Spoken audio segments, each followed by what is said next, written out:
আসসালামু আলাইকুম, welcome back to my channel. আশা করি সবাই ভালো আছেন। আজ আবারও একটি রেসিপি নিয়ে হাজির হয়ে গেছি। আজ তৈরি করে দেখাবো মিষ্টি কুমড়ার ভর্তা। এই রেসিপিটি অনেকেই অনেকভাবে খেয়ে থাকে, কিন্তু আমি কিভাবে তৈরি করি সেটি আজকে আপনাদের সাথে শেয়ার করব। চলুন তাহলে দেখে নিই। এর জন্য প্রথমে আমাদের লাগবে মিষ্টি কুমড়া। এখানে আমি পাতলা করে স্লাইস করে কেটে নিয়েছি।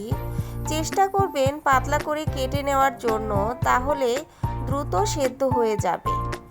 এখন এর মধ্যে সামান্য একটু লবণ ও হলুদ গুঁড়ো দিয়ে মেখে নেব।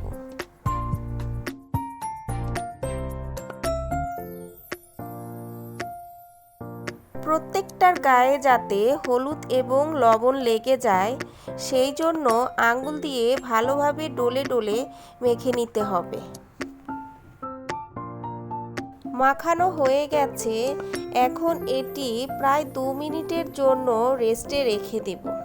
এরপর এগুলো ভেজে নিতে হবে।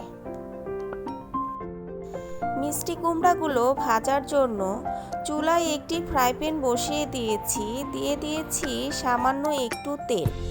তেলটা গরম হয়ে এলে এক এক করে মিষ্টি কুমড়ার টুকরোগুলো দিয়ে দিব। দিয়ে ঢেকে দিতে হবে সেদ্ধ হওয়া পর্যন্ত। এ পর্যায়ে চুলার হিটটা একেবারে মিডিয়াম টু লোতে থাকবে। এক পিঠ হয়ে গেলে উল্টে দিতে হবে। এরপর আবারও ঢেকে দিব।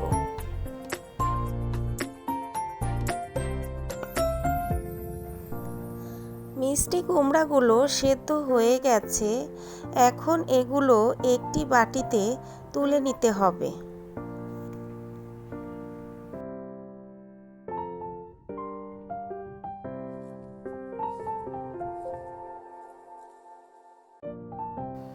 এখন এই ফ্রাই প্যানের মধ্যে কিছু শুকনা মরিচ ভেজে নেব।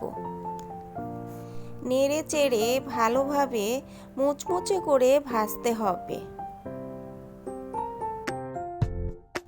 বন্ধুরা, যারা এখনও আমার চ্যানেলটি সাবস্ক্রাইব করেননি, চ্যানেলটি সাবস্ক্রাইব করে দিবেন এবং আমার পাশে থাকবেন।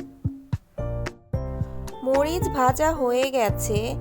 এখন এগুলো ফ্রাই প্যানের এক সাইডে রেখে এর মধ্যে সামান্য কিছু পেঁয়াজ ভেজে নিতে হবে।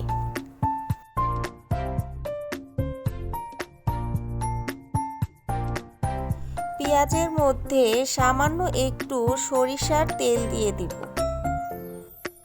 বন্ধুরা, একটি কথা বলতে ভুলে গিয়েছি।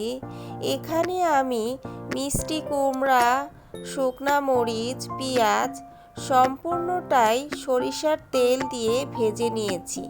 চেষ্টা করবেন সরিষার তেল দিয়েই ভেজে নেওয়ার জন্য। পেঁয়াজ ভাজা হয়ে গেছে। এখন পেঁয়াজ এবং শুকনা মরিচ দুটোই একটি প্লেটের মধ্যে তুলে নিচ্ছি।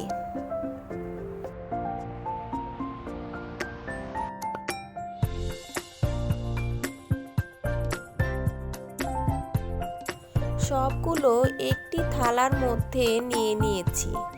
এখন শুকনা মরিচের বটাগুলো ফেলে দিতে হবে। এরপর পরিমাণ মতো লবণ দিয়ে মরিচ এবং পেঁয়াজগুলো ভালোভাবে মেখে নিতে হবে।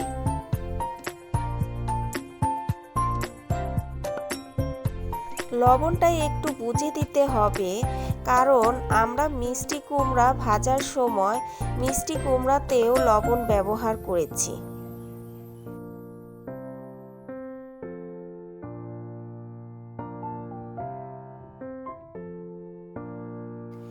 এখন পেঁয়াজ, মরিচ ও মিষ্টি কুমড়া একসাথে ভালোভাবে মেখে নিতে হবে। এখানে আরও একটা জিনিস আপনারা দিয়ে দিতে পারেন, সেটি হচ্ছে ধনিয়া পাতা। আমার ধনিয়া পাতা ছিল না, তাই আমি দিতে পারিনি। ভর্তা বানানো হয়ে গেছে। এখন এটি অন্য একটি বাটিতে তুলে নিচ্ছি।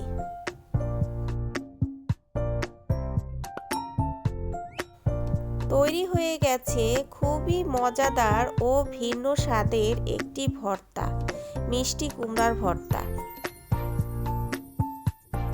রেসিপিটি একবার হলেও বাসায় ট্রাই করবেন আর কেমন হয়েছে কমেন্ট করে জানাবেন।